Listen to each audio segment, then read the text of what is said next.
Hi there, my name is Claire, and I'm doing my presentation on the reef manta rays. So the reef manta rays have, the scientific name is the Mabula alfredi, pronounced Mabula alfredi. Alfredi. The habitat of them, they live in the Pacific Ocean as well as the Indian Ocean. So we're thinking areas like Hawaii, we're thinking areas around Australia, and I have another slide where I'll show you some more significant areas of where they're living. The Mabula alfredi favors coastal waters, tropical waters, and subtropical waters. Again, typically warmer waters. Like, we're not going to find them in the Atlantic Ocean. We're not going to find them, obviously, in the Arctic Ocean. And so typically the reef manta rays hang out in the epipelagic zone, so that's that 0 to 200 meters. We also find them a lot around reefs. That's why they're considered or called reef manta rays. There's another type of manta ray called the pelagic manta ray. They're bigger and they also have a different design on their back. So with our reef manta rays, we see kind of a design that goes like this, whereas with the reef manta rays, their design goes like that on their back. I have a video I'll share. And then with the pelagic manta rays, theirs is more like that. So it's a little bit straighter. But yeah, they're bigger too. So new research is finding that our reef manta rays have been found to be diving down into the mesopelagic zone. It's thought that the reasoning behind this has to do with feeding. We see that here. One individual within this study reached 432 meters. So that is within that mesopelagic zone. They're not going down past. They are specifically in this study, that's the lowest that they got, but we're not finding them around the 1,000 meters or anything like that. So they're not going fully down through the mesopelagic zone. But yeah, this research really helped to confirm its role, the manta ray's role, as an ecological link between epipelagic and mesopelagic habitats. That's a quote. And this was in 2014. All right, and then where can we find them? So these lighter colors that we're seeing on this map here, that is kind of like predicted areas of where they think that we will find, or where you'll typically find a Mabula alfredi. And then these dark areas, that's where we know that they are. So we're seeing like along the coast of Africa here, as well as along the coast, even just a little bit over by India. A lot of these islands over here, all the way up here, and then around Australia. It's kind of funny, there's almost like a cutoff. And then again, like around the Hawaiian Islands, we're also finding them. And then I thought it was really interesting. Mabula alfredi has prints on their belly, or just the bottom of their body, as you see, like these little dots here. And it's unique to them, so it's kind of like a fingerprint. And what this does is it helps researchers be able to identify specific manta rays that they are tracking or just observing. Whatever the case may be, it's helpful to know who we're looking at. We also find that in like tourist attractions, I got to go swimming with them, and that's really where I learned this. Oh, excuse me. All right, and then salinity and temperature for the Mabula alfredi. Salinity, Mabula alfredis are sensitive to particular salinity and to particular temperature. So we're looking at 34.0 to 35.5 parts per thousand for our salinity, and then temperature we're looking, for temperature we're looking at 68 to 86 degrees Fahrenheit or 20 to 30 degrees Fahrenheit. So like I said, they like those warmer waters.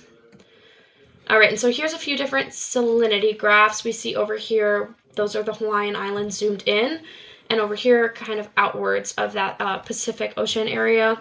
And so it looks like it's doing okay. We're looking at that 34, 32, maybe getting a little bit high with the salinity around this area over here. It's looking like it may be closer to 40, so that's not great, especially when we do know that the Mabula alfredi lives over here. And then zooming in more onto the Hawaiian Islands, I thought this was kind of interesting.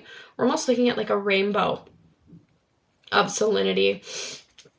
And it's not great. So I went swimming with them on the Big Island. So we do know that they are over here on Kona, which is going to be right over here. And that's looking to be a little bit lower in that salinity range. But they're still hanging out there.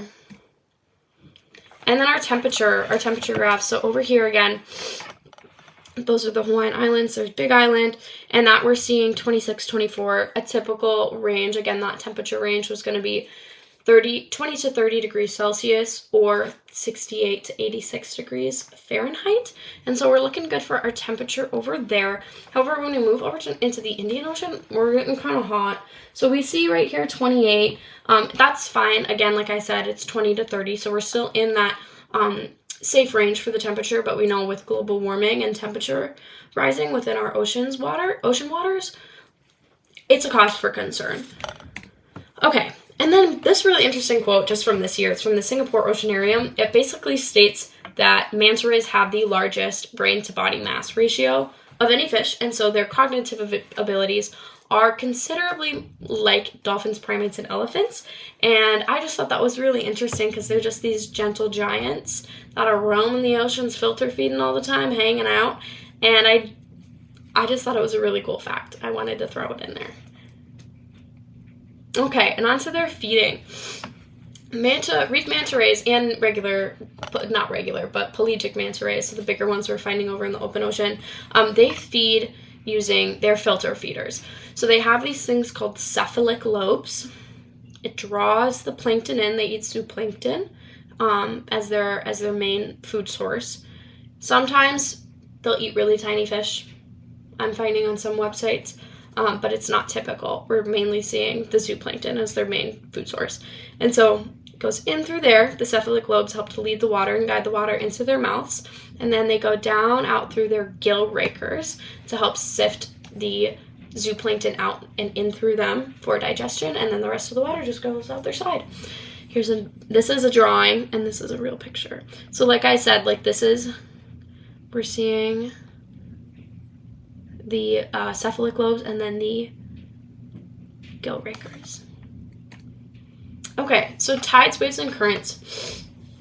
High tides are especially important for reef manta rays because we're finding that the zooplankton becomes massed together. So during high tides, we do find that the manta rays are feeding together, and sometimes they'll work together. To create these zooplankton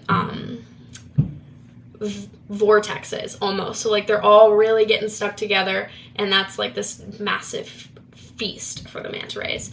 And then for waves, so waves are also a major factor for the life of a manta ray. The turbulence of the waves keeps the zooplanktons suspended, so we're not getting them rising all the way up to the very top of our ocean waters, right at the top. They're keeping them suspended so that it makes feeding available and easier for the manta rays. And then waves are not a bit of a concern. However, because we have so much pollution within our oceans, particularly plastic, the ocean waves can cause for the breakdown of those larger plastics into microplastics. And because our manta ray friends are filter feeders, that's just going to filter through their gill rakers and then end up being ingested, which is it's not good for us, it's not good for them, it's not good for anyone. And then currents. Currents are very important, specifically for their migration purposes. We're looking specifically at currents because of the migration and because of the feeding. However, one thing I thought was really interesting about migration is sometimes during monsoon season, because we get so much more water, sometimes the currents will shift, and the currents will actually help to guide the manta rays almost like a safer route or a quicker route or more efficient route instead of going through those tougher waters with the monsoons. So not only does the current help to facilitate like the actual movement of the manta ray, it also helps with the direction. And then feeding. They follow their food source. And so sometimes manta rays will work as a team, like I said, for that. They'll work as a team, like I said, for the vortexes, so that also goes with currents, but it also has to do with the high tides where they'll work together as a team for like that vortex. But yeah. And then some significant environmental parameters. We're looking at ocean warming effects. So because zooplankton is, let me go back really quick. Like I said, manta rays are secondary consumers. I just wanted to point that out one more time. So like I said, their food source is a zooplankton, and zooplankton are considered primary, they're primary eaters. And so when the manta rays eat the zooplankton, they would be considered a secondary consumer. So with ocean warming, we are finding that, so yeah, I'll get to that. So the ocean warming, it affects our food sources, the reproductive health, and the general location of manta rays, and the ways that they're struggling to cope. So they're seeking the cooler water, difficult because they're reliant on their coral reefs, and coral bleaching, losing their day spas. So just to kind of elaborate on kind of what all that means, with rising temperatures in our oceans, we're seeing coral bleaching. We're seeing the coral reefs die.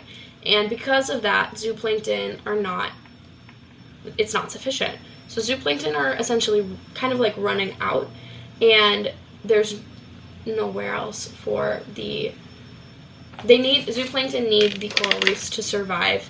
And so that's typically why we find our Mabula alfredis in that coral reef area, because that's where most of their food source is.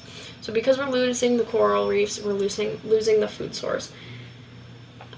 Day spas, that's another thing with the coral reefs.